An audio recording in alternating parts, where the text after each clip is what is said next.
In today's video, I'm going to teach you Guide with Google Docs. We're going to create two different headers in the same document, one for the first page and another for the rest. This is perfect for reports, proposals, or assignments where page 1 needs a special header like a title or branding, while subsequent pages show something simpler. First, make sure you have the exact wording for both headers ready to go. Think of the first page header as your special version and the other header as the standard one. You can type them anywhere in the document for now, so you can copy from them easily. Select the text you want to place in your header by dragging your mouse over it. Once it's highlighted, copy it. You can right-click and choose copy, or use the shortcut Control-C on Windows or Command-C on a Mac. Now open the header area. Move your cursor to the very top of the page and double-click in the upper margin. You should see the header editing area appear along with a small menu for header options.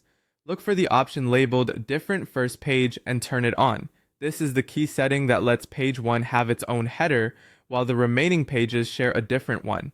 If that box isn't checked, every page will use the same header.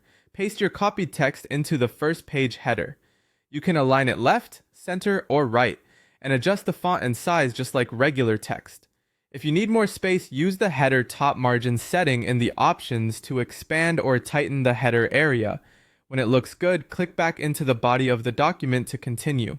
Next, get your alternate header text ready for the rest of the document. If you place that text on the second page, highlight it there and copy it. Make sure your file has at least 2 pages so you can preview how the second header will look in context.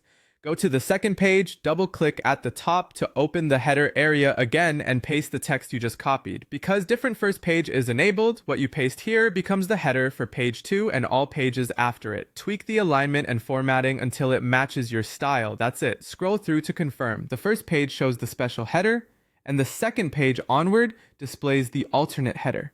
If you ever need to switch back to a single header, just uncheck different first page, and the document will unify the headers automatically.